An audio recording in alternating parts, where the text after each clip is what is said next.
Good afternoon, everyone. I'd like to welcome you on behalf of the Arnold A. Saltzman Institute of War and Peace Studies. My name is Ingrid Gersman, and I am the Assistant Director of the Institute, and I'll be your host today. We are all in for a treat this afternoon, a celebration and panel discussion on Super Bomb, Organizational Conflict and the Development of the Hydrogen Bomb, authored by former Institute Director Warner Schilling and Ken Young, both now deceased, and put together with the assistance of Warner's son, Jonathan, who's with us today. Other family members are also with us, so I hope we will have a chance to acknowledge them as well. Today's moderator is Dr. Stuart Gottlieb, and before we get underway, I'd like to tell you a little bit about him. Stuart Gottlieb is Adjunct Professor of International Affairs and Public Policy at SIPA and an active member of the Institute. He teaches courses on U.S. foreign policy, counterterrorism, and international security. He also serves as faculty director for SIPA's graduate certificate program in international relations. Prior to joining SIPA, he worked for 5 years in the U.S. Senate, first as senior foreign policy advisor to Senator Charles Schumer of New York, and then as policy advisor and speechwriter for Senator Christopher Dodd of Connecticut. He's also worked on several political campaigns, including New York City Mayor Rudy Giuliani's re-election campaign in 1997 and his presidential campaign in 2008. He is the author of Debating Terrorism and Counterterrorism, Conflicting Perspectives on Causes, Contexts, and Responses, and also the forthcoming Power, the Rise and Role of America in World Affairs. Stuart, I'll turn things over to you now. Thanks, Ingrid. It's great to see you. Great to see everybody here today.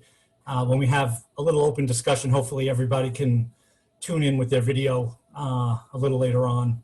And it really is a great privilege to be here today and to be part of this outstanding panel, including first and foremost, if not in person, then certainly in spirit, the late Warner Schilling, as well as his partner in this book project, the late Ken Young. Let me first say that reading through this book and catching up on some of the older writings by Warner Schilling brought back some fond memories of not just Warner, about whom I'll say a few specific words in a minute, but of the classic body of Cold War academic and policy literature regarding military strategy in general and nuclear strategy in particular that defined the 1950s and 1960s, and really all the way up to the day the Berlin Wall came down in 1989. I'd also like to recognize that we're joined today in person by a couple of other all-stars from that Cold War intellectual period, if a bit later on than Warner. I'm talking about Bob Jervis and Dick Betts. It's such a testament to the kind of work the Saltzman Institute of War and Peace Studies has been doing for nearly 7 decades now. When you think of the lineage of the Institute's directors, starting with William T.R. Fox in the 1950s, through Warner Schilling, who served for a decade in the 70s and 80s, through most recently Richard Betts, whose 24 years as director fell 1 year short of Bill Fox's record 25 years. And now we have another more recent all-star who's recently taken over from Dick, that's Karen Yari Millo, who has not yet committed to 25 years, but we'll see how that goes. I know it's a bit hard nowadays to think back to those dark days of the Cold War, when the world was literally living under the shadow of nuclear war, or what the RAND scholar Albert Wohlstetter back in the 1950s called a, quote, delicate balance of terror, a delicate balance of terror. When humankind's very existence hung in the balance over what theorists and strategists were writing and analyzing, and their impacts, for better or worse, on the policy world and policy debates and policy decisions. And these Saltzman Institute scholars, giants in the field, names like Fox, Schilling, Jervis, Betts, were right in the middle of it. It's no exaggeration for me to refer to these individuals as the Institute's greatest generation of scholars, particularly when it came to the nuclear revolution and strategy in the nuclear age. Think for just a second about what these folks were writing about. Just the very titles of some of their famous works now seem like something out of science fiction. Like Bill Fox's contribution to a book called The Absolute Weapon, or Dick Betts's Nuclear Blackmail and Nuclear Balance, or Bob Jervis's nuclear master work, The Meaning of the Nuclear Revolution. And Schilling's writings were full of these kinds of titles, including my favorite from a 1965 article of his titled Surprise Attack, Death, and War. Surprise Attack, Death, and War. And this book's title, Super Bomb, of course, is pulled right out of the darkest days and most difficult decisions of the entire Cold War. Less than 5 years after the grave and historic atomic bombings of Hiroshima and Nagasaki, the question quickly turned to whether it was time to now create a new weapon, literally thousands of times more powerful than those monstrous weapons that ended World War II in the Pacific. And that's what brings us all here today, to discuss that monumental decision in January of 1950. And in a moment, I'll turn the mic over to our esteemed panel. But first, allow me to say a word or two about the guest of honor for today, and that's Warner Schilling. As interesting as today's topic might be, as the Godfather Don Corleone might say, I also have selfish reasons for being here today. Warner was my first graduate advisor when I started as a young PhD student at Columbia in 1989, and he became much more than that. A brilliant teacher, a mentor, and a friend. And I know I speak for many thousands of Columbia University undergraduate and graduate students who had taken Warner's amazing classes during his 5 decades at Columbia, that we remain in awe of his brilliant teaching style, his command of the material, and most of all, his passion for the subjects he taught, which included American foreign policy, military technology and strategy, causes of war, among others. This passion is crystal clear in the writings in this book. In 2003, I returned to Columbia after, as Ingrid mentioned, spending 5 years in the US Senate. And at that time, Warner was looking to cut back on his teaching. And I took over his legendary course, American Strategies in World Politics, which was just about the greatest honor of my life. It's a course I'm still teaching this fall, and to this day, major chunks of it remain fully consistent with the Schilling original. And as Jonathan Schilling knows, a few years ago, I signed a book deal to write a history of American foreign policy, something that would not have been conceivable without the knowledge I gained from Warner. And that's why I'm dedicating that particular book to him. Now, just a quick word on this book that we're celebrating today, and then I'll turn the mic over to Jonathan and then to the rest of the panel. I have to admit, at first I thought this book would be a little bit of a snoozer. I personally do not think the decision to move forward with the super bomb, the hydrogen bomb, was a particularly tough one. It's no puzzle why a president, Harry Truman, with a plaque on his desk that says the buck stops here, and who had ordered the dropping of 2 atomic bombs on Japanese cities, would have any qualms trying to maintain America's nuclear superiority, particularly in light of the Soviet Union's rapid advances in atomic weapons, including its surprise atomic test in August of 1949. And yet the book is a testament to the best example of so-called opening the black box of decision-making. And the end result may have been preordained, but the way Truman and the national security establishment got there, with all the internal bureaucratic and personal debates and squabbles, reads at times like a Hollywood thriller, and at other times like a Hollywood drama. But it does give us a far more complete picture of the decision. And I do agree with the additions made by Ken Young, that many of the passionate debates, both pro and con, over whether or not to develop the super itself continued on for years and even decades over what is the bottom line of America's nuclear strategy. And the frightening conclusion that Schilling developed, that in 1945, the world managed to put itself in an existential box with the invention of nuclear weapons. And over the coming decades, to quote Schilling, quote, it was a box that no one had any good ideas of how to get out of. The bottom line is, I urge everyone to read this book. It's a testament to the attention to detail, the mastery of facts, the careful analysis, the never letting himself get ahead of the facts and information. That was the best example of Warner Schilling's work. And let me be clear, this is not a history book. The Cold War between the Soviet Union and the United States may have ended peacefully, but the world remains a dangerous and often, as Schilling would say, tragic place. We obviously do not live in a nuclear-free world today, and with tensions growing and great power politics shifting amongst nuclear powers like the United States and China, we can look to the analysis and insights of the major thinkers from earlier eras, like Schilling and my colleagues on the panel today. So I'm going to turn it over to Jonathan first, and he'll tell a little bit of the story of how the book came to be. And then we can turn to first Bob Jervis and then Dick Betts. We're also lucky to be joined today as well, a little bit of a late but great addition, Jim Wirtz, who I'm told was Warner Schilling's last PhD student. And Jim has his own notable career in these topics of nuclear strategies and strategic studies generally. Then after our panelists will have a little discussion and open it up for the audience. Again, great to be here. Nice to see everybody. Looking forward to an interesting discussion. I'll turn it over to Jonathan. Thank you. Thanks, Stuart.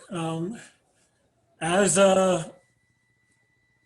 you may gather from the disparate time frame that this book is part of, this book project has a very unusual history.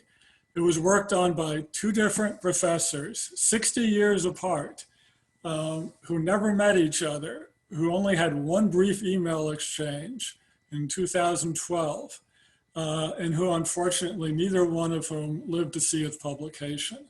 So what I'm going to do is try and explain how some of this came about.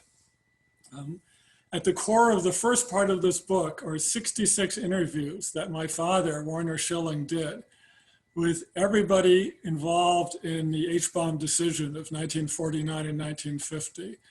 That's President Truman, Secretary of State Dean Acheson, Secretary of Defense Lewis Johnson, all the members of the Atomic Energy Commission at the time, David Lilienthal, Lewis Strauss, Henry DeWolf Smythe, all the famous scientists who were involved in the decision, like Edward Teller and Robert Oppenheimer, and all the military figures and so forth.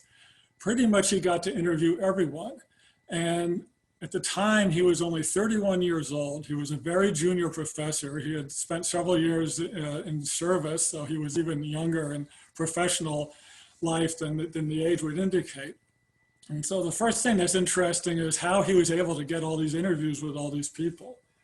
And it really dates back to the beginning of the Institute of War and Peace Studies and Bill Fox, which had been created by President Eisenhower, not yet President Eisenhower, and was still in its early years.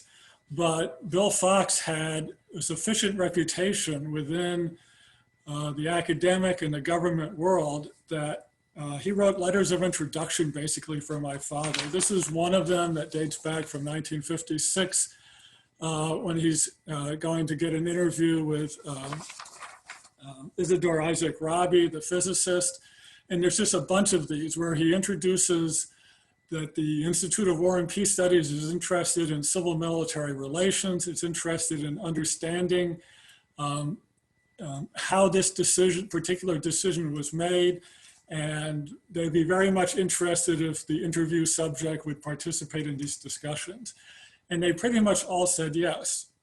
And my father went to interview them and made very detailed notes.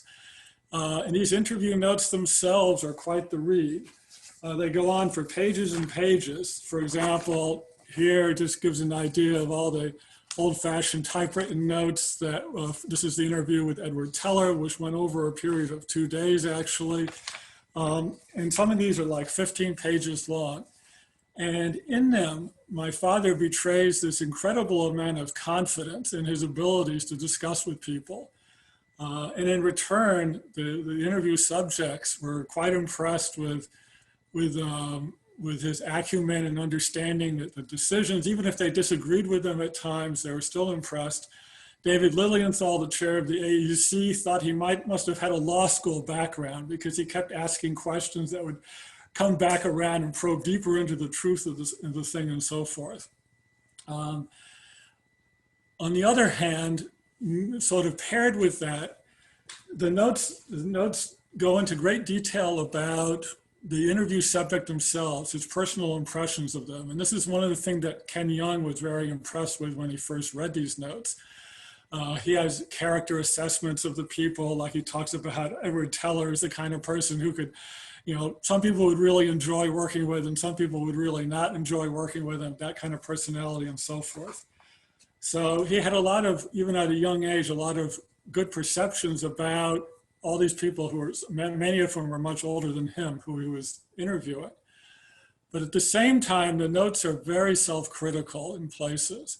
My father is constantly talking about how he didn't ask the right questions, or he didn't ask them in quite the right order, or he went chronologically when he should have gone by subject topic matter, or he went by topic matter when he should have gone chronologically, or so forth.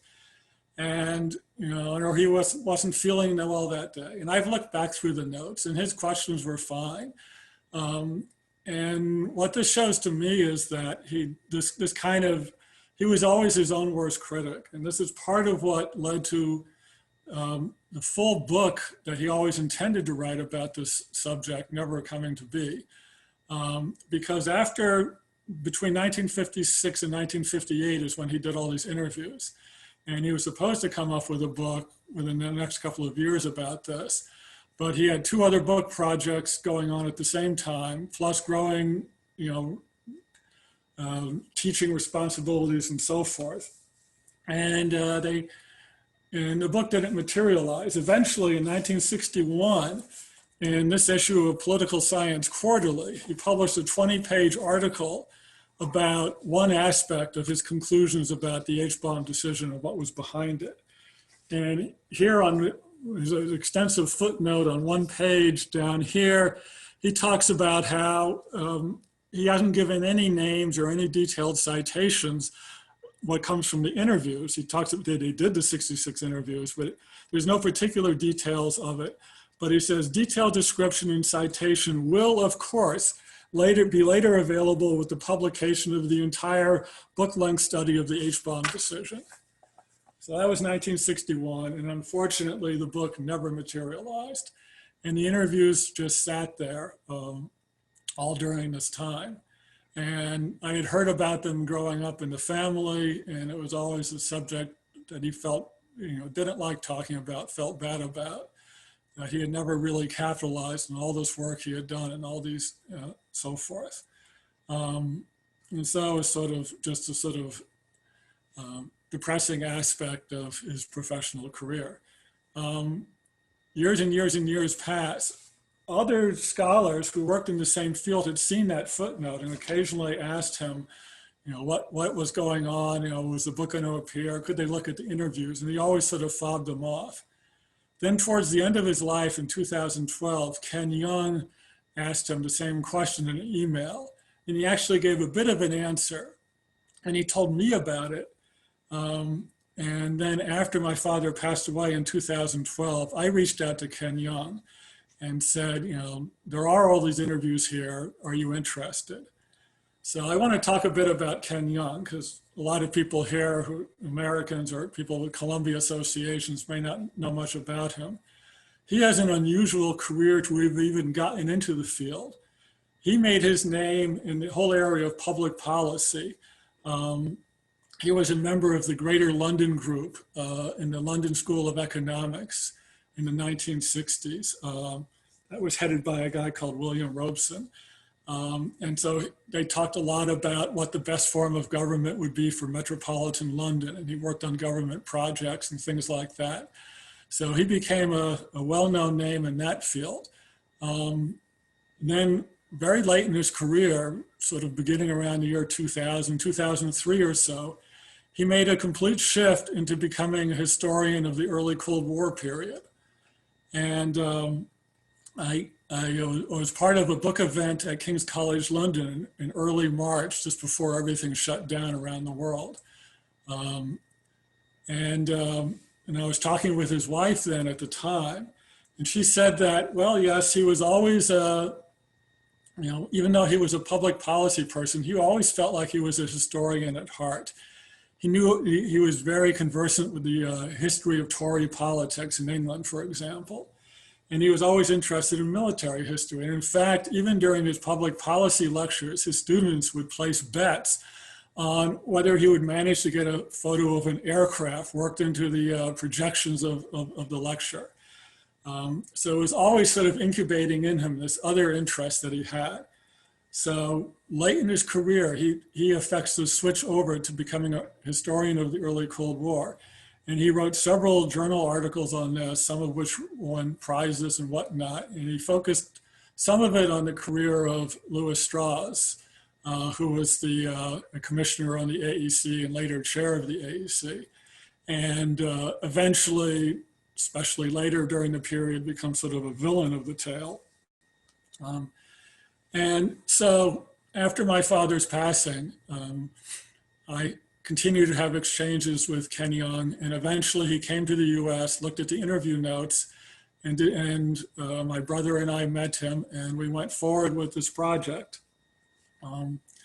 Ken wisely decided to expand the scope of the work.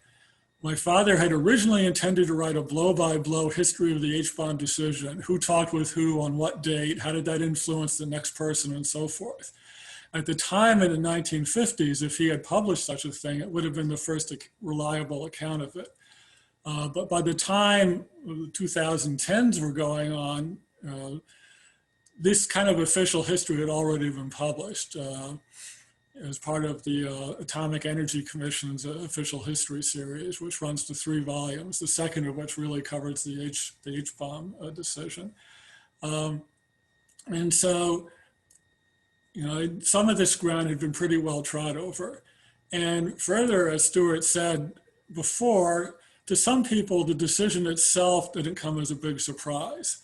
And what may be more interesting to people is that the losers of the decision didn't give up. They kept really fighting against the H-bomb, not to try and develop it in the first place, but against how to deploy it, or against what strategic doctrine would be used, it would be used in, or various reasons they came up with to fight against it. It was sort of like an ongoing bureaucratic resistance within certain parts of the military scientific establishment.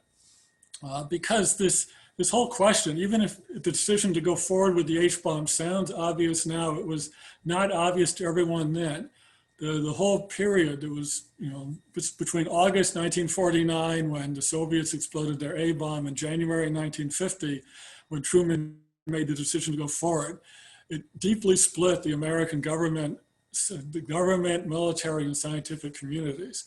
And that split persisted going on. And so Ken explored that split in what he was doing in expanding out the book. So this whole second half of the book is really that part of it.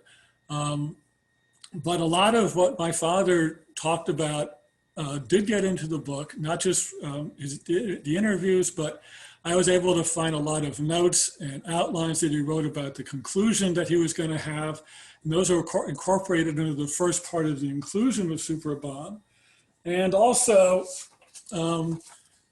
as Stuart mentioned, my father was famous for a few courses, one of which was called Weapons, War, and Strategy, the military strategy course. And he covered some of the issues in that happened later in the middle 1950s.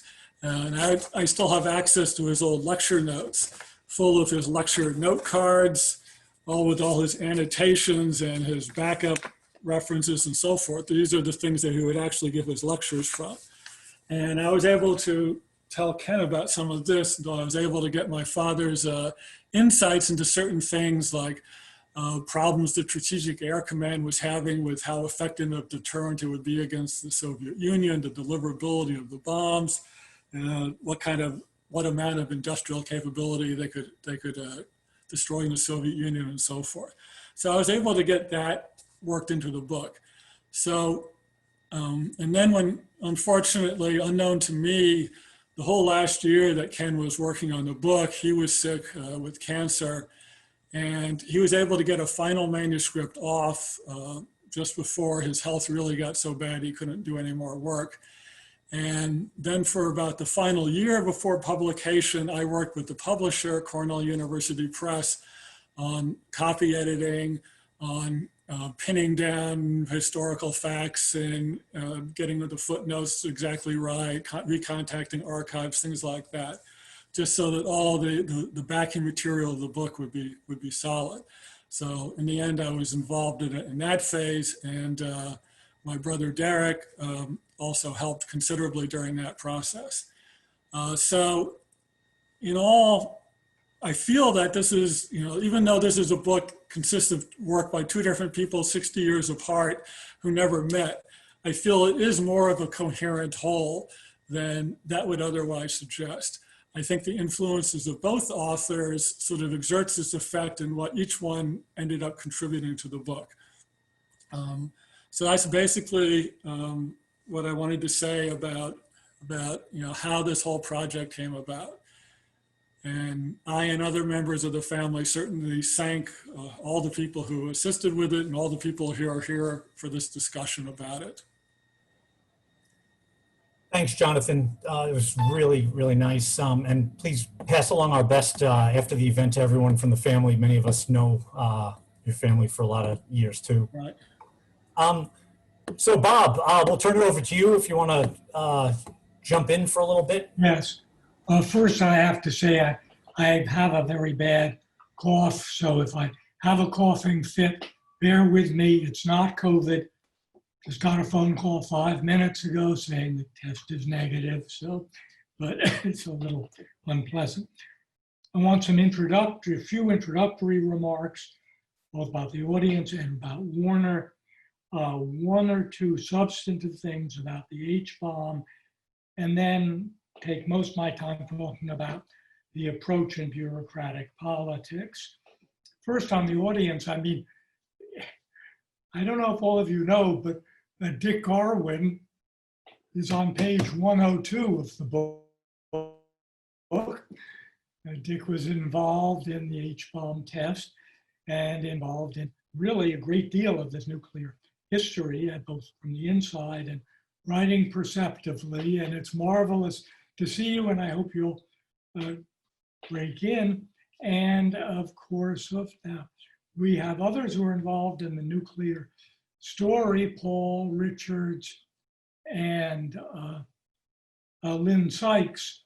Lynn has written about the testing issue. Paul was very much involved in it. Al Carnesale, who was involved. So it's a little bit like a person who went to heaven and God said, you have to, everyone makes some remarks about things that are important in their lives. And he said, well, when I was young, we had a big flood in my hometown.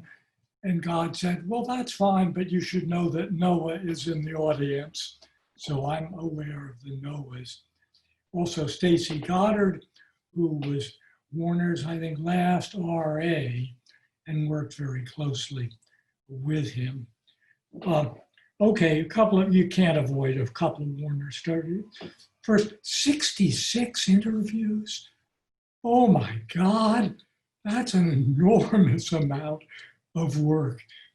I mean, only Warner would be that thorough. Anyone who knew him knew how thorough he was. And the problem was, Warner was thorough about everything. And, for Warner, there were no small problems or small issues. And it's partly why, he will, when we're through, maybe have published more after he died than when he lived, because as his family and colleagues know, he was an incredible perfectionist.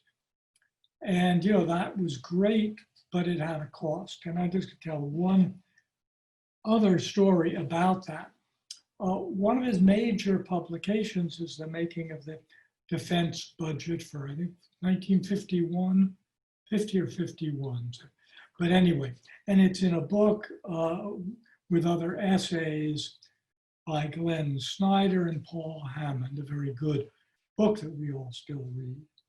Warner's essay was 225 pages long. So one day I chatting with Bill Fox, berating him. I said, Bill, would have been better for Warner's reputation for this to be a standalone book. I mean, it's classic, but still, so why didn't you as his mentor get it as a book? And Bill looked at me and said, Bob, if it had been a book, he never would have let it go. I paired it with these so I could go to Warner week after week and say, Warner, This is Glenn's Snyder, who was my mentor. His career, he needs the book out. Paul Hammond, again, he needs his publication out. You have to let it go because of them. Bill said he never would have let it go otherwise.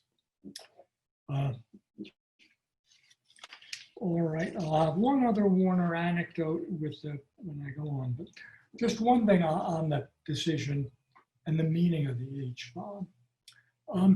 I think the H-bomb, it's the Marxist phrase, when a quantitative difference makes a qualitative difference. And I'd be interested here if Dick and others agree.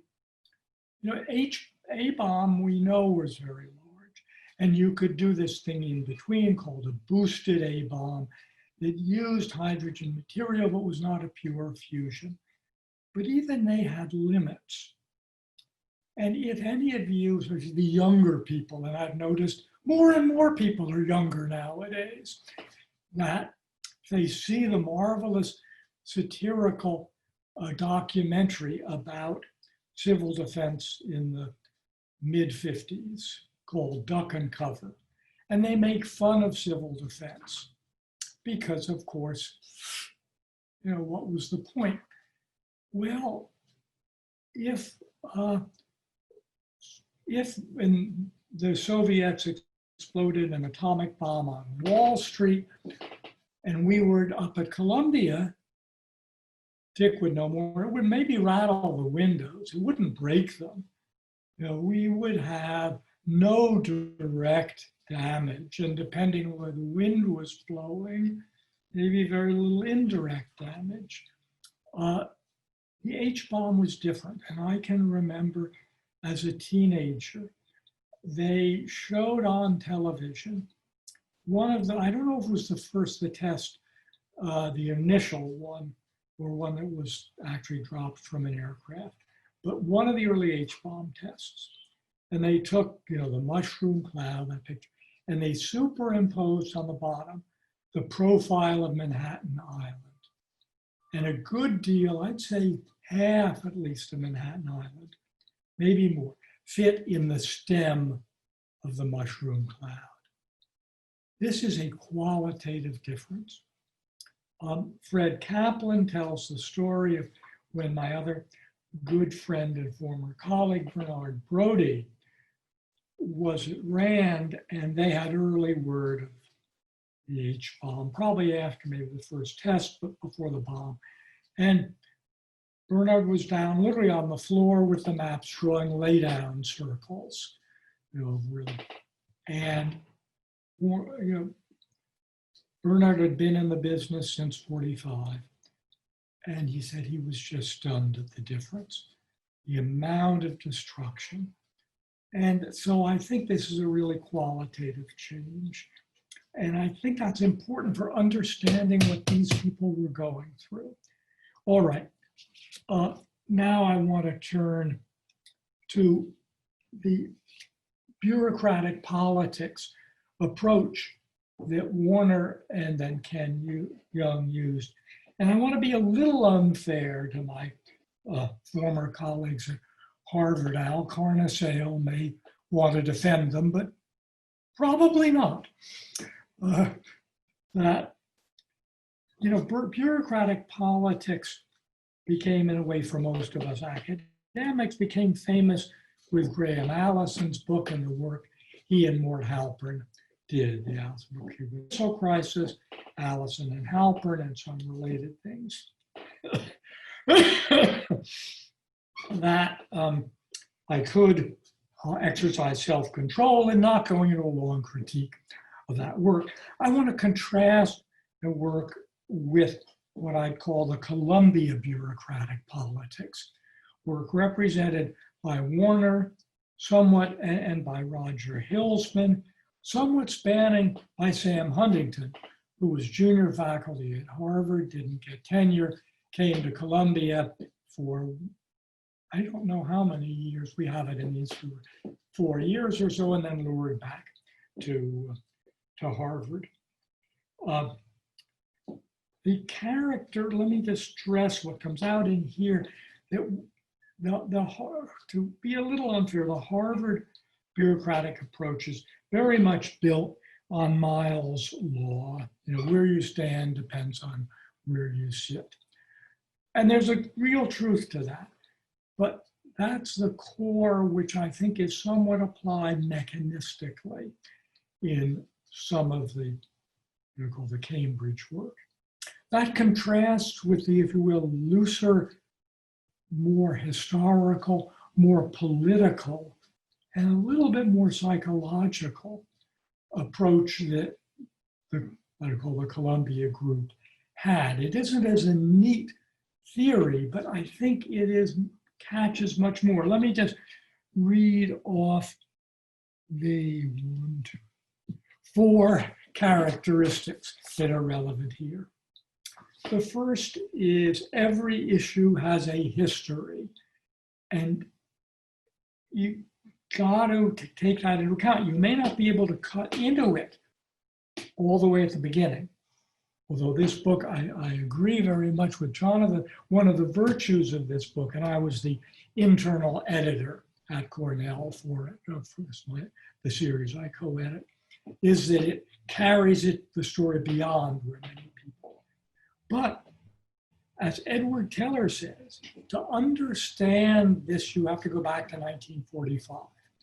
The frictions of the people in the Manhattan Project, frictions of worldview, frictions of ego, frictions of credit. Doesn't explain everything, but the history and how it evolved and how the issues were framed really matters. Second, and not unrelated, these are not automatons who are in bureaucratic slots. They are people with distinct personalities. And it makes a difference in how they interact. That Teller and John said people loved him or hated him. Anecdote, I went to high school, the Fieldston School in the Bronx, the physics lab, which I learned what little physics I did, was the J. Robert Oppenheimer Laboratory. And my parents knew Bob Oppenheimer Little and his brother Frank much better. So I grew up hating Edward Teller because, of course, Teller was one of the driving forces in depriving Oppenheimer of his security clearances. These things had a strong personal dimension. Lewis Strauss, I guess some people liked. I never met him, but many people hated him.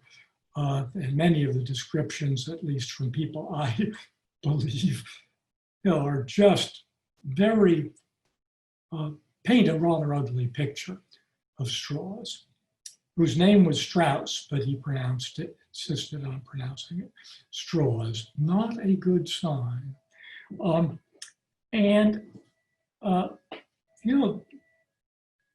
It wasn't only where they were sitting, it was who they were. Related, which is not true in all issues, but true for a lot of nuclear issues. There are important issues of morality that rarely, and ethics that rarely come to the surface.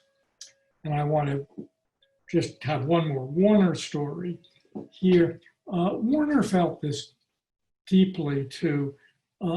Late in, I think after he retired, he came in my office indignant, as he often was, and because he picked up, and I did a very small squib in the paper, that the US government had decided that they could kill Anwar al-Awlaki, who was, originally he was an American citizen, converted to radical Islam, then fled to Yemen and was responsible for radicalizing. And Warner said, we're not killing American citizens on the say-so of the executive branch alone, with no involvement by the judiciary. How are we as a country doing that? So Warner felt research, and these people clearly did, because I think they realized, I said at the start, that this was not just a bigger bomb. You were crossing, I mean, the A bombs crossed a threshold, certainly. You were crossing another threshold. Bigger, I don't know, maybe, but certainly crossing another threshold. And they really, felt that and were deeply concerned for what it meant. I think what it meant for their souls, really, certainly what it meant for the country, what it meant for the world. And I think when we say to, again, to overdo the contrast, you had some of this in the Cuban Missile Crisis, the question of a preemptive strike, which wouldn't have worked well for technical reasons, but part of it, I think Bobby Kennedy, and I'm not a great Bobby Kennedy fan, I think he did feel we'd be doing a Pearl Harbor. I think there were moral things here, but these in the government, as in academia, we're supposed to be hard-headed. So bringing up issues of morality is really very difficult. We don't have most of the scientists involved, don't have the language, we don't have the skills, and it percolates throughout and it affects a great deal. Final point, which is near and dear to my heart as a student of misperception. Some of you know I've argued that some people, when they make analogies to international politics, make analogies to the game of chess. Well, everyone knows that's wrong because there's bluffing in international policy, politics, secrecy, all that. So people say, okay, we got it, it's poker. No, it isn't poker. Playing poker, everyone knows the rules, they're playing the same game. The best analogy, I think, in international politics is Rashomon, the marvelous Japanese short story and movie, like Kurosawa's. Dick Betts will know there's an American remake with William Shatner. It's no good, but the Kurosawa is more. And it shows the same incident seen by the perspective of 4 or 5 people, and each of them tells an entirely different story. One of the great things in this book is they show Rashomon internally, that these people all are central players, and they're connecting with a lot of others. And they often think, here's the phone, my wife will get it. They think they have the whole picture, but they don't have the whole picture. And they don't understand the views of their counterparts, partly because of the frictions of personality and morality, partly limits of information. So there's a large element of trains passing in the night, arguments which people think they're connecting, but they're really not. There's a novelistic element in this, which I think catches a great deal of real life. Going on too long, and I may have to leave 5 minutes or it's over, but I'm very grateful for Jonathan for having worked with Ken Young and seeing that this material came out. We're all deeply indebted to that. I know I am personally. Thank you. Thanks, Bob. And just a quick announcement, we're going to be going past 1:30, so we have until 2. I want to make sure that no one's rushing through their presentations. They're too valuable. So we'll probably go a little past 1:30. Let's turn it over to Dick Betts. I'm not going to say very much because I hope we can get to the audience before too long with, as Bob mentioned, people like Dick Garwin and Al Carnesale, who it would be good to hear from on this. I think one of the great things about this book is that it's a new example of an old and somewhat out of favor approach in political science, the study of bureaucratic and organizational politics, some of which Bob has already talked about. In fact, Bob has made a couple of the points I was going to make, which is another way I can cut my remarks a little shorter. But in recent times, I think the study of bureaucratic and organizational politics has gone out of fashion in at least the international relations subfield in political science. And I think that's unfortunate. The difference between, as Ken Waltz would put it, a theory of international politics and a theory of foreign policy doesn't mean that theories of foreign policy should be markedly less important. I think revivifying this approach is a useful contribution in itself.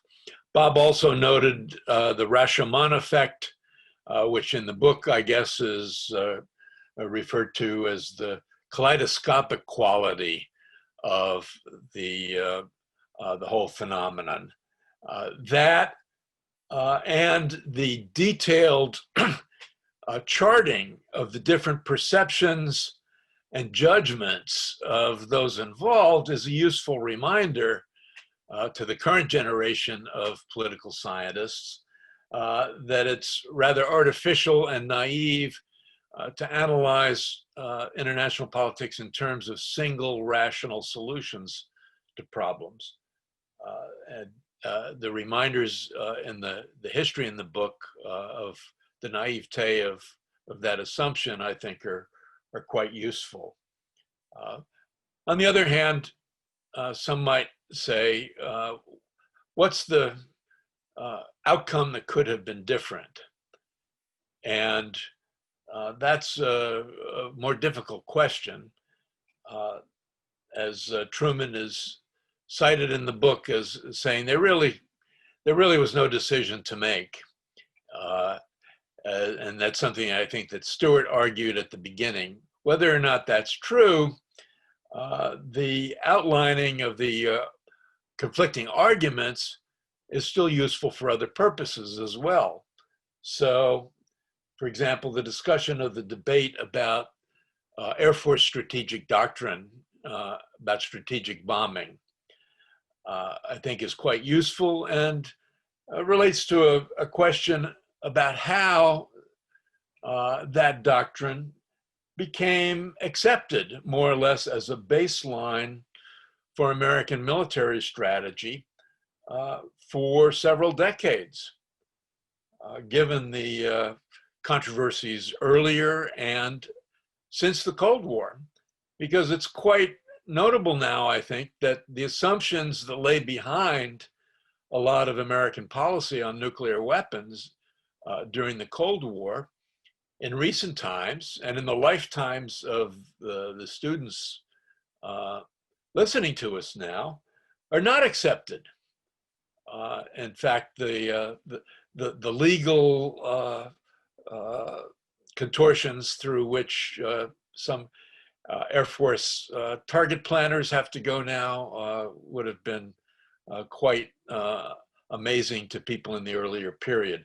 So those arguments about the political and bureaucratic debates about Air Force doctrine in themselves are useful, related to, but even independent of the story of the hydrogen bomb. Anyway, as I said, I don't want to talk for long because Jim Wirtz, who was close to Warner, I'm sure has a lot of interesting things to say, and I hope we'll also hear from the audience. Thanks, Dick, and we'll hear back from you when some people start asking some questions too, I'm sure. Jim?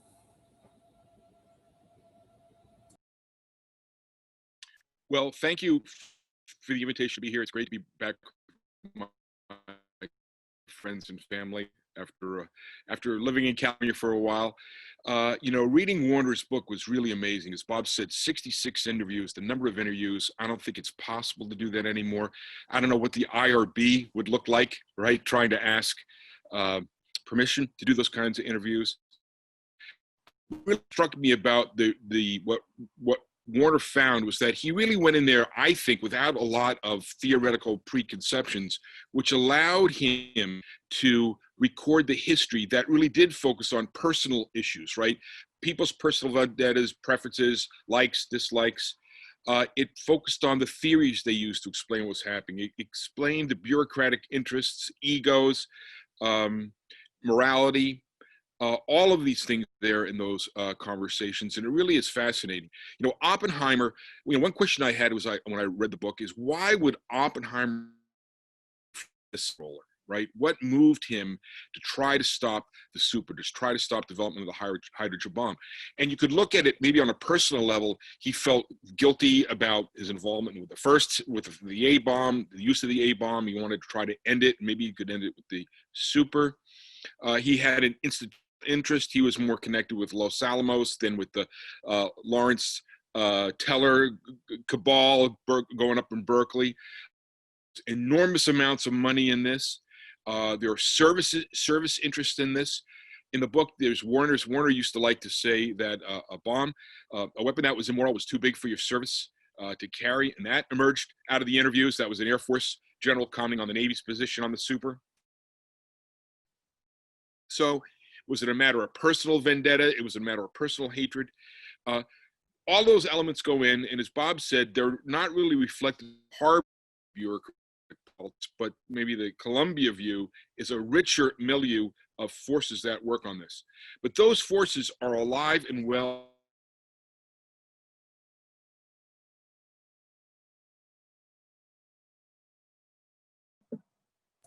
Jim, we're having some audio problems.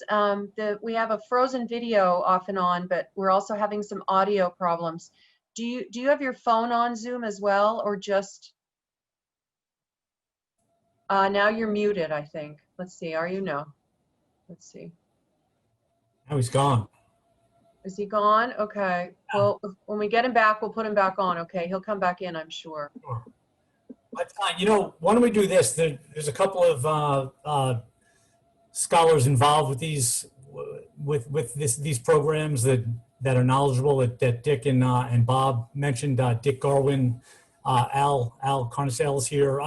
If any of you want to jump in and add to the discussion, or any way you'd like, please do so. Dick first, maybe. Yeah. Well, I don't have very much to add.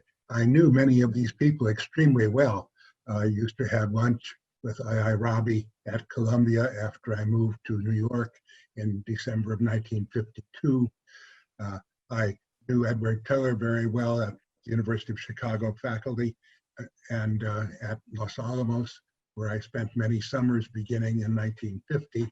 And I was, now Los Alamos site has it that I was the architect of the first hydrogen bomb test, like at 11 megatons on November 1st, 1952.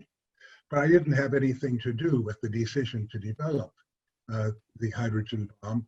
I knew all the people involved, Hans Bethe, Fermi, Robbie, especially Teller, and the people at Los Alamos. But having read the book, I really look forward to those interviews. I knew Warner, of course, at Chicago, and Dick Betts more recently, and Jervis, and appreciate their comments. But what was going to happen is that we didn't develop a hydrogen bomb because what Edward Teller wanted to do had little promise. The more you knew about it, the more difficult it was going to be. And it was that way until Edward had an accidental meeting with Stan Ulam at Los Alamos. They were both on staff there. And I guess it was January of 1951, where Stan said, "I know how to do this. You compress the fuel." And Edward said, "Well, I know since 1939 that doesn't work. I have a theory that if you can't make deuterium burn, hydrogen bomb fuel, at normal density, you can't make it burn at 100 or 1,000 times normal density." And as he said in his testament in 1979, Edward Teller dictated, he said, "You can waste a lot of time talking with Stan." I said, "I would write it up. I would do some calculations. Everybody published in secret form at Los Alamos what they were thinking about. And so when he came to put it on paper, he realized that he had never written his theorem about compression not doing any good. And when you really thought about it, you found something that had been neglected by everybody, including me, the previous summer when I learned all about these things at Los Alamos. And everybody had neglected it.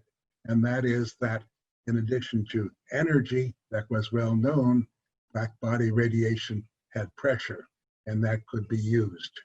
And so that was the key to the Teller-Ulam invention, and that Teller discovered 12 years after he devised this false theorem and asked me to implement in an experiment. So that's really all I have to add. I could answer questions too, but I'm really glad to have this book. Thank you, Jonathan and Jeremy. Thanks to Columbia too. Thanks, Dick. And Thank you for coming to this talk. I'm really amazed that I had sort of presumed that everyone mentioned in the book was no longer around. And I'm glad to see that's not the case. Yeah, for some of us, it hasn't yet happened. And yeah, stick around for if people have questions for you too, Dick. Al, 1 second. Let's see if Jim is back. Jim, are you're semi appearing, but okay, Al, let's go over you, please. I think so. Hold on.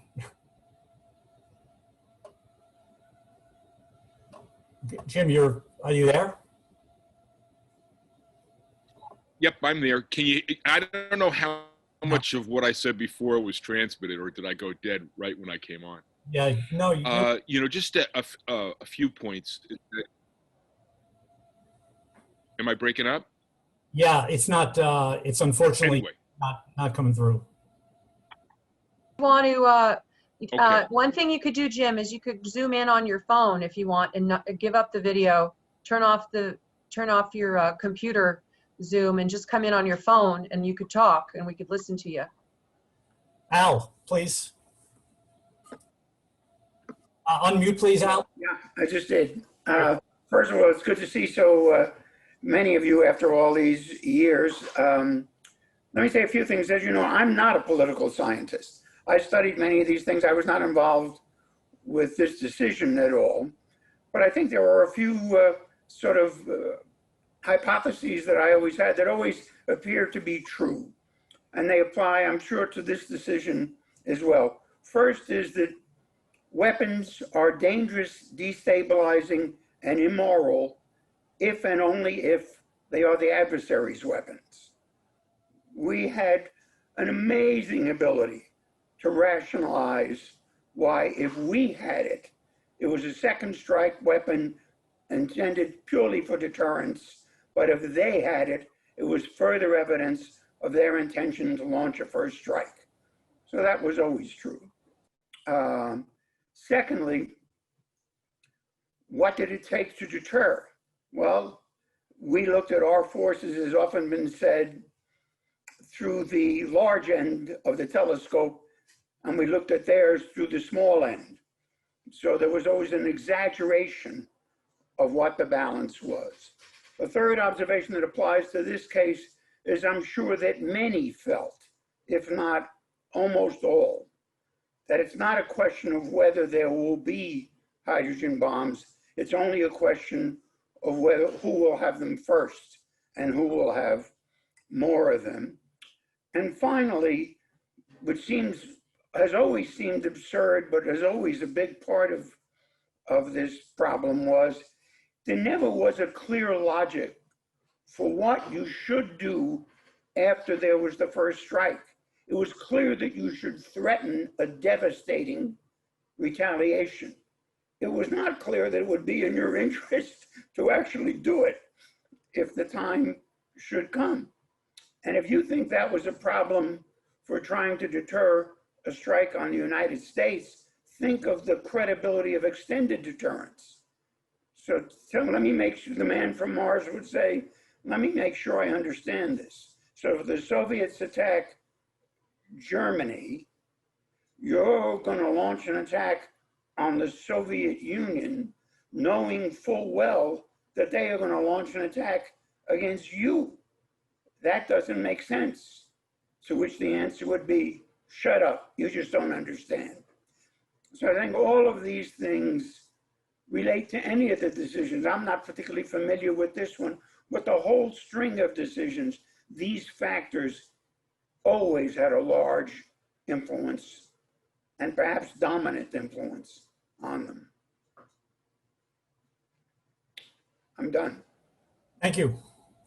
Let's see, if Jim want to give one more try. If not, there's other faculty and scholars. Oh, there's Jim. You want to try? Yeah, I'll give it a shot. Yeah, it's odd connection this morning. A lot of what's been said is by Bob and Dick, I would agree with. I was taken back by Bob's comments about the difference between the Harvard and Columbia School when it came to bureaucratic politics. And I wonder if, that school those distinctions didn't exist when Warner did the interviews. There was no bureaucratic politics literature. He was out there creating it. And that's what allowed him to look at the personal issues, the theoretical discussions, the doctrinal discussions, the bureaucratic issues. So he came up with a far richer description of the debate and how it unfolded than I think scholars would have done later. And there are just questions in this that are fascinating. Why did Oppenheimer? I mean, Oppenheimer's a smart guy, right? He's a savvy guy. He understands the politics of all this, the bureaucracy of all this. Why did he throw himself in front of the super bus, right? Why did he try to stop this? Because clearly, from my experience in the government, the super was an issue you could wrap yourself in the flag, motherhood, and apple pie, and you can't argue against it, right? It'd be really hard to stop this, but he tried. So was it for a personal reason? Did he really hate Teller? Was it bureaucratic? Did he want to stop the competitor? The guys at Lawrence Livermore, the Berkeley guys getting their own lab and competing with Los Alamos. Did he really believe that fission was better than fusion when it came to making a weapon? I mean, he one of the arguments that Oppenheimer had is, I can make you a better weapon, a usable weapon, a weapon you could actually use on a battlefield. So it's interesting, and the color of that debate that you see in this book is as present in the American government today as it's ever been. And this isn't a partisan it's not the partisan politics we're treated to. It's really the struggle within governments to create policy. And you'd be surprised how often there are personal vendettas or bad feelings that linger over the years. You lost one battle, you'll pay back to the other side in the next battle, that sort of thing. So that goes on all the time. 66 interviews is really amazing. I don't know if it would be possible to replicate that today. I don't know what the IRB requirements would be for this kind of study. Can you imagine writing those questions down and getting them improved in advance? So very fascinating book. And you could see why Warner did not publish it, because not only the theory but the history was sort of got out in front of him. And 10 years after he took those notes, there was less of a contribution to make. And 20 years later, it was already had fallen from fashion, as both Dick and Bob said. Over. Thanks, Jim. Bob, do you want to respond to Jim on the bureaucratic politics point, and then maybe see if Dick Garland wants to respond on Oppenheimer, possibly? Bob Jervis, are you still up?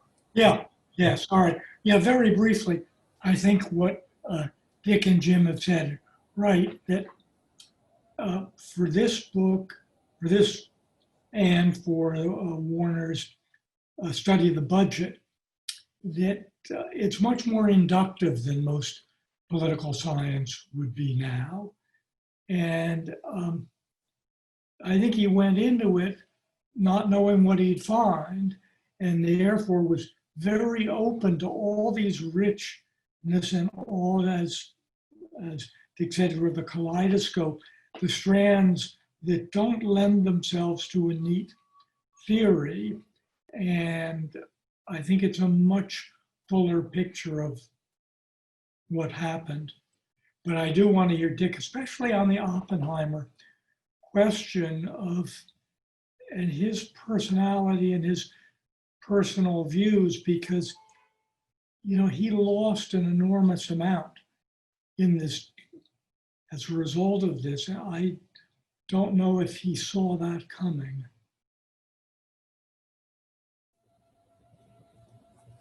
Yeah, Dick Garwin, please. Yeah, unmute. Yes. So, Oppenheimer chaired a committee meeting in Berkeley in 1942, June 1942. Theoreticians as to how you would actually make a hydrogen, an atomic bomb from the plutonium that was going to come from Hanford, maybe if we actually proved the chain reaction, and from Oak Ridge, surely uranium-235. And then Oppenheimer was selected by General Groves to head the program to build the atomic bomb. And they selected Los Alamos and, of course, Edward Teller, the theoretical physicist who had been at the June 1942 summer study, was a passionate member of the lab at Los Alamos. But he expected a lot of work to go toward the hydrogen bomb. And Oppenheimer and everybody else said, look, if we had the atomic bomb, tens of thousands of tons in a single weapon, that would be plenty. And you need that in any case if you're going to have a hydrogen bomb. So Teller never forgave Oppenheimer for giving him only a couple of people to work with during the war. And then after the war, when Oppenheimer was succeeded by Bradbury at Los Alamos, Teller wanted more people. Bradbury didn't give him more either, simply because Teller had this flawed concept of the classical super. So it wasn't that people were against the hydrogen bomb. It's just that nobody could see how to make it work, and it just wasn't worth the scarce resources. So it wasn't until Teller and Ulam had this new approach, published March 9th, 1951, a secret paper, that Oppenheimer immediately said, this is technically sweet. And so now there's a question of whether you should do it and arms control and things like that. And there were brief discussions on the General Advisory Committee, which recommended against it, and the minority report by Robbie and Fermi that said it's immoral, besides being maybe difficult. But they were overridden by, and the president went ahead with the decision. So the president's decision was long before, actually, and this was how to implement it. So it wasn't that Oppenheimer was against it. Oppenheimer, once it was possible, said it's technically sweet, and he supported it in general. I think they may have decided in the General Advisory Committee against it, and that was a very difficult decision on both sides. Thank you. Dick Betts, did you want to jump in on this line of discussion? Al, did you want to jump in on this? No? Well, let's do this. There's a bunch of other Columbia faculty and some people. Let me see who wants to jump in and ask a question for Jonathan or anyone from the panel or Dick or Al. Any faculty want to jump in without raising your hand, please do so now. Yeah, go ahead, Cynthia, you want to jump in? And then... I'd like to make just two quick points after thanking Jonathan for his hard work on this and how nice it is to see Warner's effort come out. You read the book, you read especially the notes on the interviews, and I can feel him in the room with his detail. In fact, the best course I'm sure I ever took was Warner's military technology class. And at his memorial service at Columbia, I marveled at how I made a mistake that my friend and colleague Jack Snyder didn't make. Jack said that he was so enthralled with this class, he sat in on it. He was already a faculty member, of course, 3 times. And I thought how stupid I was that I didn't do that. But I later found, not through you, Jonathan, but elsewhere through Warner, he shared copies of some of his notes and videos. So I felt vindicated. But two quick comments on this. One is actually a point maybe Bob Jervis wants to weigh in some more on, and the other is the Russian side of it. On the first, it's interesting. I'm teaching my nuclear age course this semester for my undergraduates, and having read all of the new works that have just come out, arguing against the logic of a nuclear revolution, primarily against also a bureaucratic politics explanation. The Liber Press, Austin, and others who make the case that it's really great power competition that drives the logic of counterforce, damage limitation, the kinds of strategies that Al Carnazel was referring to that have infused American, and not just American, military policy since really the very beginning. And as Jim Wirtz has pointed out, in some ways do as well today. So it's refreshing to read a book, a sort of blast from the past, that brings back the bureaucratic politics explanation. And as someone who's looked at the Russian side, where I think it's also evident, the question still looms for scholars in terms of whether this is filling in at the margin or whether it is an independent variable of the sort that can change and shape or maybe even distort the logic of the great power competition, not just in the Cold War, but continuing in the nuclear post-Cold War age. So that my own sense is that I think the second wave, the young Turks who are rebelling against the Jervis nuclear revolution type arguments, the Bernard Brodie arguments, maybe have pushed too hard against the bureaucratic politics. I think there is a role, but we haven't done enough work to actually locate it. And Warner's and Young's book help, but there's still more work to be had. And the second point quickly I just make is, you know, in the 75th anniversary, for those of you who might have missed it, the Russians, Rosatom, published and declassified the full video of the Soviet Tsar Bomb test, 45 minutes or so long. It's an amazing thing to watch. There's also audio. It's really quite striking. But when we go back and we look at what we do know, and I'm hopeful more will come out about the Soviet side of the story, there are parallels worth looking at. And I think, again, they fit into our different explanations. Like Truman, Khrushchev was committed and, in fact, pushed the scientists to develop the thermonuclear bomb beyond what they had already achieved. And then the scientists, including Andrei Sakharov, pushed back, fearing that their 100 megaton, which is what Khrushchev wanted, would be so large that the radioactive fallout and the effects would be so great. It would not only maybe kill the pilots in the plane, but it did, in fact, destroy towns far away. So they actually reduced it reportedly by half. So there is evidence there of bureaucratic politics in a way trying to contain the damage and enthusiasm. And then the last point I'd make is, of course, we all know what happened after all of this, which was first the partial test ban and then in the 90s, the comprehensive test ban. So the story wasn't over with just the super bomb. It continued in a way that was actually saner. And I would suggest resurrects the argument that still holds of the nuclear revolution, thanks to Jervis and Brodie and the rest. Thanks a lot. Can I follow up on Cynthia for really quickly? Yeah, Jim, quick, and then we'll go to Bob Jervis. You know, what's great about Warner's book, the Warner Young book, is that they actually document the policy dissenters that were present in the government, despite the fact that we all agree this decision looks awfully overdetermined to us, right?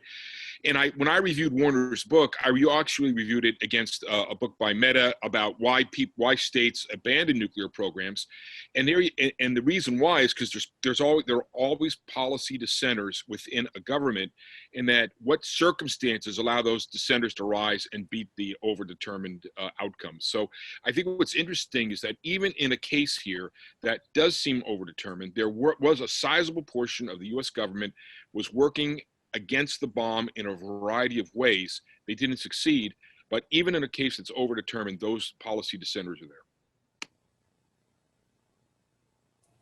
Bob? Yeah, I'm going to have to go after my remarks of another meeting, but let me pick up on Cynthia's remarks and Jim's in two ways. One, just the nuclear revolution. There's a very good book by Brendan Rittenhouse Green, which is much more thorough about the damage limitation especially under Nixon, picks up with the article he wrote with our former colleague Austin Long, but goes in much greater detail. Yes, he rebuts the bureaucratic politics, and I think quite correctly in the crude bureaucratic politics, without disagreeing with his approach about the importance of competition, superpower competition, and the thinking of Nixon and Kissinger and almost anyone who was president who would want damage limitation, which I think is quite right. I think he could have had a richer account. It would have made his book much longer, so he couldn't have done it in the book. He wouldn't have gotten tenure, so he wouldn't have had a happy ending. But if we go back over the decisions he's writing about in the sort of detail that Warner and Ken Young did, I think one would get a much fuller picture and one would see a much greater role for bureaucratic politics in its kaleidoscopic fashion. One question I want to raise, I'm just going to raise it, is that they stress the role of secrecy. And this was, as again, Dick especially knows, everything here was very highly classified. And I'm sure, some people knew some parts, others, as also Jim Wirtz and some of you who work in the government now know, we're plagued by a lot of compartmentalization, which means people are sitting around a table and some of them are read in to some sources of information and some programs and others aren't, and the discussion is a little bizarre. Comes up especially in space issues now. And one question is, to what degree is the internal deliberations shaped and warped by secrecy, and secrecy that's greater than it needs to be? Because you don't need a clearance to know, here's a fundamental question. Maybe we can develop a weapon of unlimited yield. Should we do it, right? You don't need to know anything classified to have that discussion. And I wonder if we, the government and society, really, I think we do suffer from the overclassification that inhibits that discussion. As Warner would say, I will you that question because I have to go, but maybe, I think it's one that Warner himself was very interested in.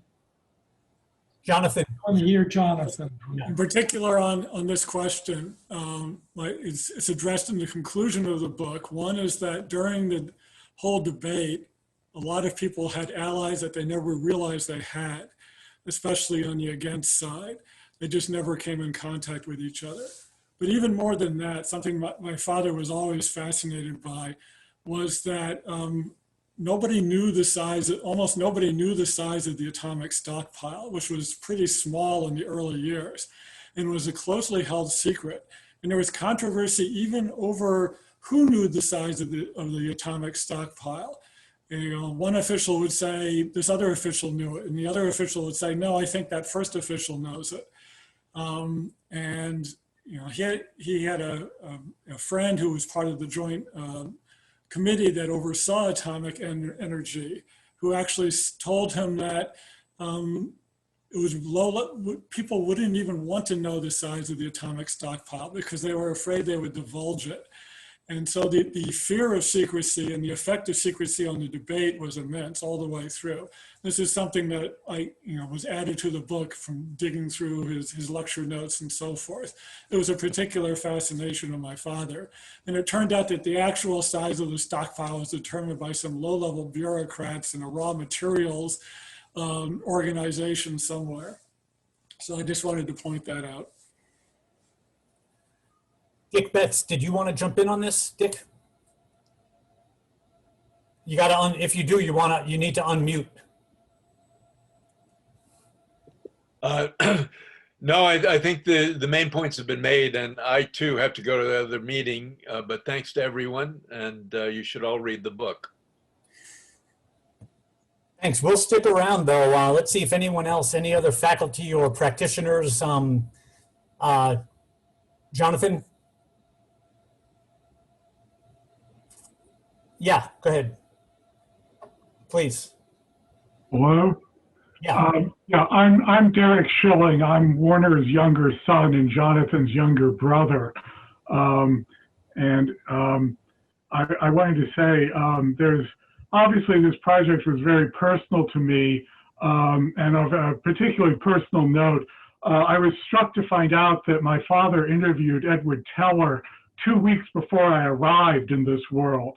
And when he wrote a follow-up letter to him in January of 1957, it began by saying, I wanted to thank you for your time, and it would have written sooner except for the healthy arrival of a new baby in the family. And it was quite striking for me to think that for perhaps 1 minute of his life, Edward Teller was actually thinking about me before his mind turned to the next Livermore test in the Pacific and rivalry with Los Alamos and whatever else preoccupied him. There's also a document that I think Jonathan might be able to talk about that always struck me when I first saw it as a testament to my father's dedication and persistence, which is that if I understand correctly, one of the reasons why he got interested in the H-bomb decision as an example of civil-military scientific relations was by reading through the transcript of the Oppenheimer hearing, and that in which there are all these references to the eternal disputes over the H-bomb that are just scattered through hundreds of pages of testimony. And he managed to pull these out together into a document that was like 70 typewritten pages long, in which he sort of was able to reconstruct what he found out about this secret debate into chronological order, and which he used then as sort of a roadmap for the interviews that he then embarked upon. Jonathan, am I describing that correctly? Yeah, that's true. It was what he called like the pre-interviews draft. That was what he used to try and pin down details, because he was trying to construct a blow by blow. And in terms of the 66 interviews which people have mentioned, it's worth saying that a number of these people he interviewed twice, and some of them 3 times. And some of them follow-up letters, like for example, here's a follow-up letter in the original flimsy carbon paper of the time to Strauss, trying to pin down a few particular details in tremendous detail. So again, he was, he loved to try and piece together almost like a detective story, exactly who said what to whom. And that was the book that he was going to try and write. And he even wrote at one point a little essay to himself on the fallibility of human memory, where these interviews were being conducted in the mid-1950s, so it's about 5, 6, 7 years after the events in question. And how difficult it would be for people to accurately remember, well, did B tell me something before C told me, and was my feeling about that something, was it affected by what B told me, or was it later affected by what person C told me? So he wrote a little essay to himself about the difficulties of relying on memory. And this is only 5 or 6 years later. And one of the advantages of the book is that all the interviews were conducted at the same time. And all these people have been interviewed later one way or another, but many of those things were years or decades later. Despite what he wrote, these are some of the fresher recollections of the dispute back in the mid-50s. And they were all done at the same time, whereas some of the other interviews by the participants were done later and partially in reaction to what other participants had said about them and so forth. So I think that's one of the values of it. And yeah, she was very diligent about trying to put together this roadmap for trying to talk to all these people. I'll also say that in terms of the sort of tip of the iceberg that was showing for the years, besides the article that he published in 1961, is that Oppenheimer asked for a copy of his interview, which was then deposited in the Oppenheimer papers, and which you will find cited often in books about the H-bomb and Oppenheimer biographies. But you know, I think it was remarkable of Ken Young is that he sort of was interested and pursued the question of what, you know, really had been done and chose to follow up on it, for which we're obviously very grateful in the family. Jeremy, Stuart, yeah, please jump in. Yeah. I am Jeremy Schilling. I am Jonathan's son, Warner's grandson. The person next to me has been my mom. And on behalf of my mom, myself, Jonathan, and my cousin Polly, who I don't know if she's in this chat or not, we are very grateful for Derek and his hard work on this, because there were three parts to this. There was Warner, there was Ken, and there was my dad. And sometimes Derek was that fourth part to make 1 + 1 + 1 + 1 = 4. So thank you for your hard work. And for anybody who joined late, I did an episode of my podcast, Teeing It Up with my dad, back in April. I re-released it this morning, and that talks about the origins of the project. So if you missed that part of this presentation, do that. And then by law, I am required to say, please subscribe, rate, and review my podcast if you do listen to it. Thank you. Thanks, Jeremy. Let's see if anybody else wants to jump in. I see Abe Wagner in a Leonard Skinner t-shirt.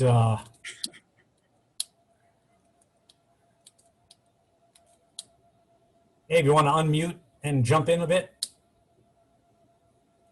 You got to mic up, Abe. Can you hear this? Yes. Okay, I won't play any Leonard Skinner music for you right now. I'll save it for tomorrow.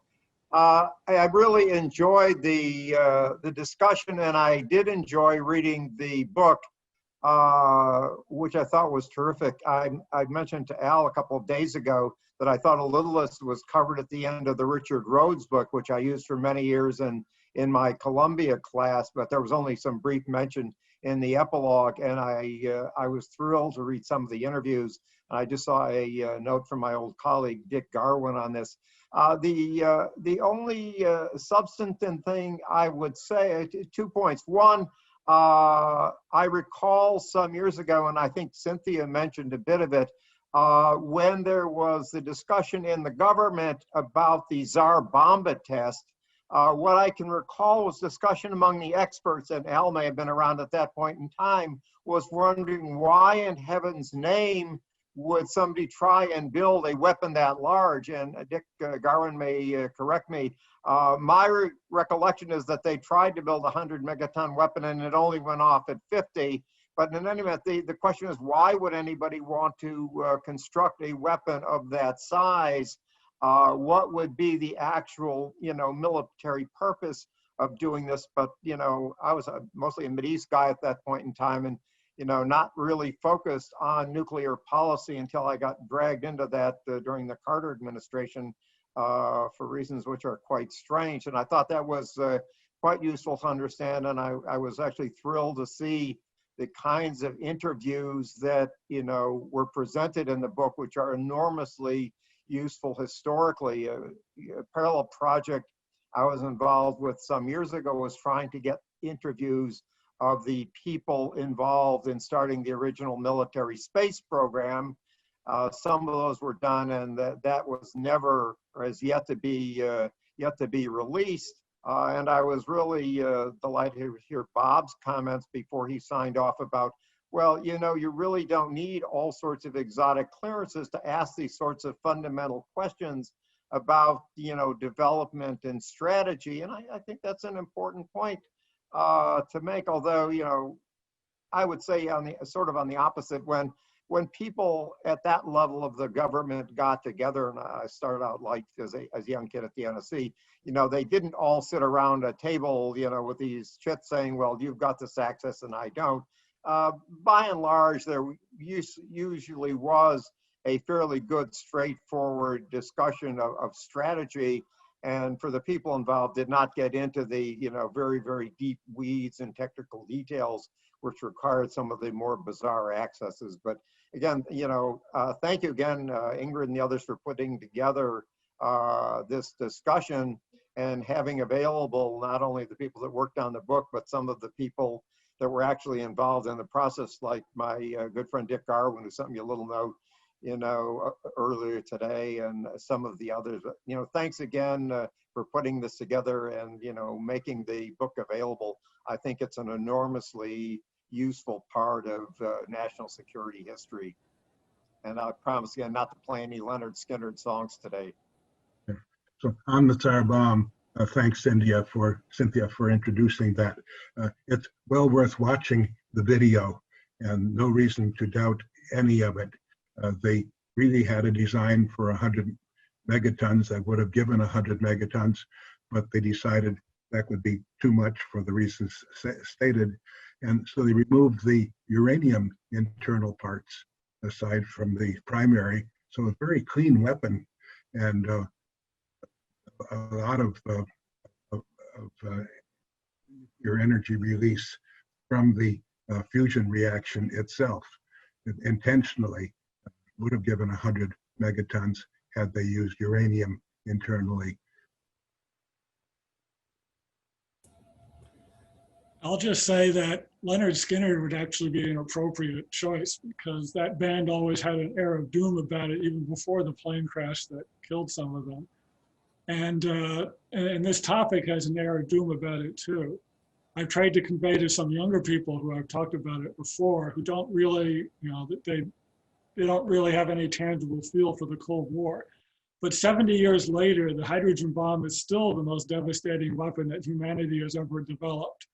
And even though it never got used, it's not an inevitability that it would never get used. It would never have gotten used. It could have happened if things had gone slightly different in some place or another, perhaps. And you know, it's a super deadly topic. I've told people that it's a more depressing topic than COVID, for that matter. You know, it's even worse than living through a pandemic.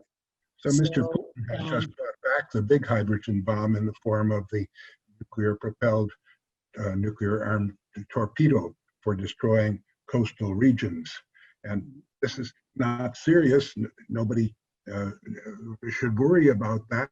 Of course, it's feasible, but they can much more readily destroy us with their thousands of ordinary missiles and little hydrogen bombs. The striking thing about the hydrogen bomb is that although the early tests were in the 11 megaton, 25 megaton, few megaton range, we have only a very few megaton class weapons left. Almost all of those in our stockpile ready for delivery are 100 kilotons and a half megaton. And what the hydrogen bomb did, that is the radiation implosion invention, was to make it possible to build a nuclear explosive of any yield with only 4 kilograms of plutonium. That's what the average amount of plutonium in the US weapons.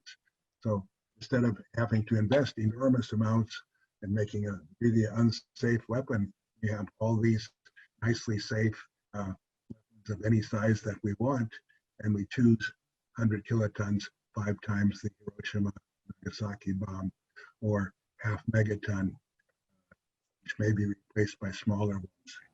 Anyhow, thank you. Derek. The table of weight versus yield that I took from my father's course that's in the book here, that pulls out exactly the point that Mr. Garland was making. Derek. I just wanted to say, the questions about secrecy, that one of the things I was struck by reading through my father's notes of his interviews is how careful he was not to get into classified realms. They don't talk about design. They talk about some cases about what's secret and how secrecy affects the decision-making process, but he was very good at not asking questions that he knew people couldn't answer.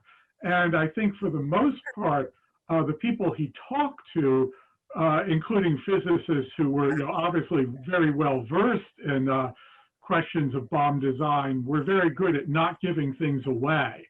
The only case in which I think something might have been divulged is there's this rather incoherent remark by Lewis Johnson, the former defense secretary, about Klaus Fuchs and espionage, in which I think Johnson might have been talking about the Venona decryption of Soviet intelligence cables decades before it became public knowledge. And my father has this note basically saying that I didn't understand what he was really talking about, and I didn't see there was much purpose in trying to follow up on it, which is sort of the only example, I think, of something, perhaps that was in the classified realm creeping out. Jonathan, is that your sense too, or? Yeah. And that he was just, I think, remarkably good at realizing there were questions that he couldn't get answers to, and it wouldn't help matters to try and press people on it. And instead, he was asking questions that people were going to be willing to address. So, Stuart, if I can make just one quick comment before I have to sign off too. The question that Dick Arwin raised about the Tsar Bomb and the size and how the Soviets were able to put this together and equating with, and I think J.D. Work also made this in a chat comment, the more recent reports of a new Russian underwater drone of enormous capability that, as Dick pointed out, could be, the same damage could be accomplished differently. Really raises another question that I think Bob Jervis underscored and is important for students and scholars alike to think about. And that is, why are they doing this, right? The Russians don't need another major capability to destroy the United States. They already have that ability to inflict enormous damage.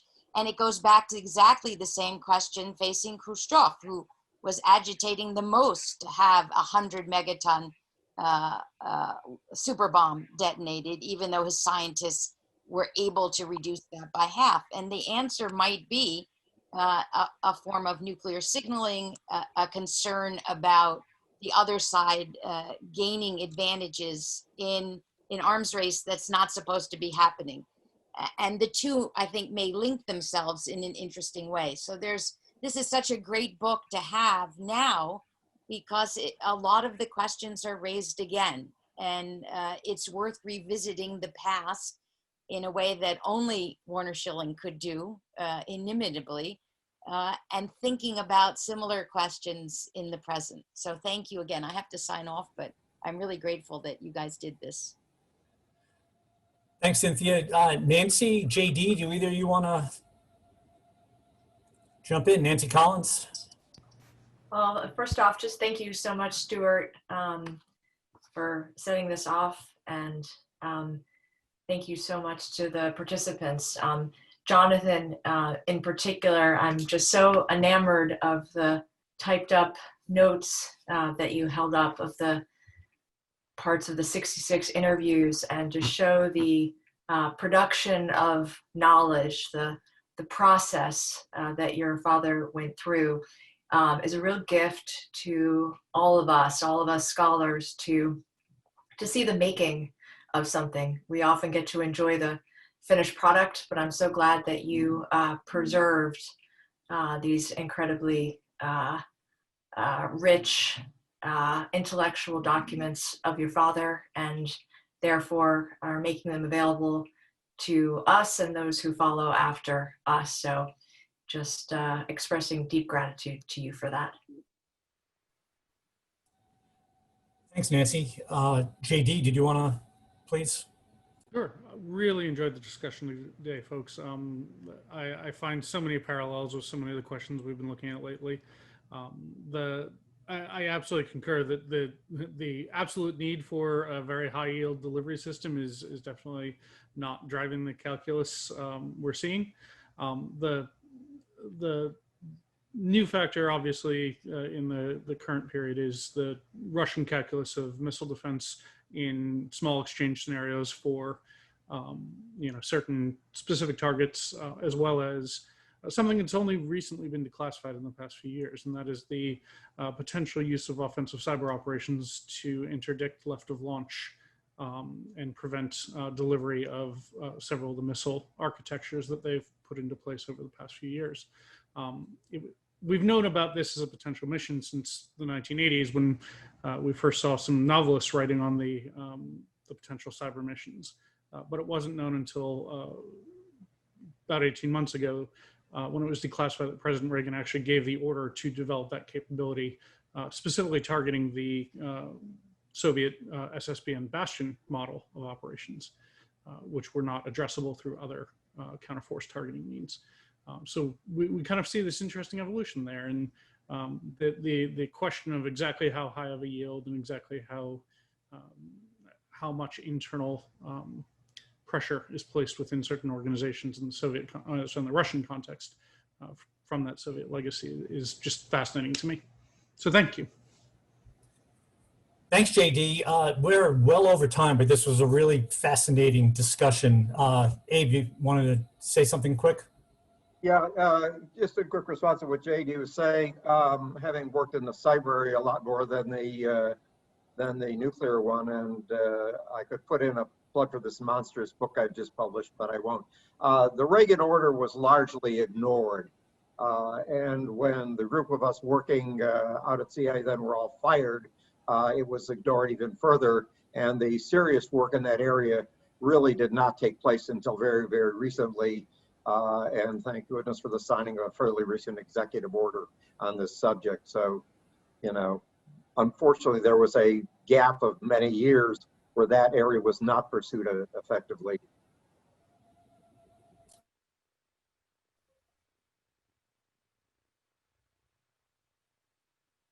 I was muted. I was just texting with Ingrid. We thought this just ended up being this historic panel. This was really an amazing gathering, and a little bit spontaneous with some of the actors that came in, and some of them are still here. Let me wrap it up on a very, very brief personal note. Nancy mentioned the handwritten notes that Jonathan showed, and I think Jim and other students of Warner. Did you notice, Jim, when you read through the book and you saw some of his notes and some of his personal notes to himself, did that remind you of some meetings that you had sitting with him? Some of his reactions to some of those actors reminded me of how he was looking at me a few times when he didn't like something that came out of my mouth. And I don't know if he jotted that down, and the Schilling family has some notes about me someplace about things like that. Go ahead, Jim. Yeah. Well, no, it really is incredible, because you read the book and a lot of Warner's go-to lines, right? The things he would mention, and we're in that book. I mean, I remember repeatedly he loved that line, an immoral weapon is too big for your service to carry. But he never really said exactly where he got that from. It was just some reference.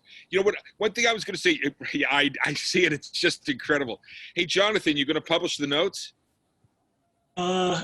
I believe that, our intention is to put them in the Columbia, library, rare archives and manuscripts, whatever the name is.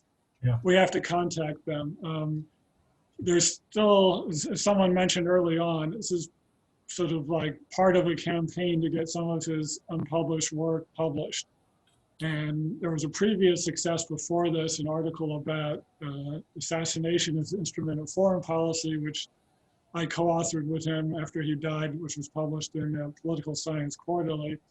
And I've recently cited that article, by the way. Excellent, thank you. And there's another. Uh-oh. Jonathan, Mary Marshall Clark at the Columbia University Archives has just a truly amazing operation there. It's the holder of these kinds of things and a place where all these Mary kinds Marshall of treasures Clark, go. when you gave Mary Marshall Clark. Yeah. Okay, I will definitely contact her. That's the space where they can live in perpetuity, Yes. and all future scholars will have access to them. So that would be a real treasure. Yeah, I was looking for a point of contact there. So yes, the intention is that they'll end up there, assuming that they're interested in taking them. Yeah. And depending upon how long the pandemic lasts and what effect that has, et cetera, et cetera. Yeah, you know, Jim stole something from me. I was going to ask you, Jim, I found so many tidbits of things from Warner from decades ago. And one of the ones I found, do you remember in his classes, if wishes were horses? Yeah. I never knew where that came from. And, you know, when I was in grad school, I'll tell this to the Schilling family, we used to make fun of him. I mean, lovingly, you know, when we would go out drinking or whatever, like, I'd like to have one of these, like, well, if wishes were horses. There's all these Schilling lines that we had. I had no clue where that one came from. And I have stolen a lot of things from Schilling, you know, in my teaching and everything else. But that's one thing I never stole because I had no idea what it meant, you know, or where it came from. But then I found it came from Dean Acheson, and he had stolen it from Dean Acheson. So I'm going to bring it back in. I'll give the credit to Acheson and Warner Schilling. But that's so many things in that, right, Jim? Do you agree with that? No, I agree. And you know, I'll leave you with one Warner story. It was later on in my career. I was at least an associate professor, and I ran into him at an APSA meeting. And I was not in the habit of calling him Warner to his face. But I figured, what the hell? Now, you know, it's 20 years down the road. So I walked to him and said, "Hey, Warner, how's it going?" He looked at me. He said, "Oh, I'm okay." I said, "Warner, we speak of you often, but I don't think I'm going to tell you what we say." He looked at me and goes, "Let's just leave it at that, okay?" Right. We had great Warner Schilling impersonations. I mean, they were all, you know, lovingly. And I'll finish by saying, you know, if wishes were horses, everyone would have known someone like Warner Schilling and have been impacted with him, by him, the way many of us have. And even he lives on now, which is amazing, and I love it. So thanks to Ingrid, thanks to the Institute and all the participants, the Schilling family, really amazing stuff. And thanks for Al and Dick Garwin and others who jumped in, and some of the esteemed colleagues and scholars that have been here. And yeah, I'll show it also, Jeremy. Yeah. Buy your Super Bomb. Thanks, everybody. It's on Amazon, right, Barnes and Noble. It's all over. There'll be a recording available of this event probably in 2 weeks, and I'll share links with all of you, and then you can share it widely. It'll be on the CP YouTube channel. Thank you again. Thank you. Thank you. Thanks, everybody. Thank you.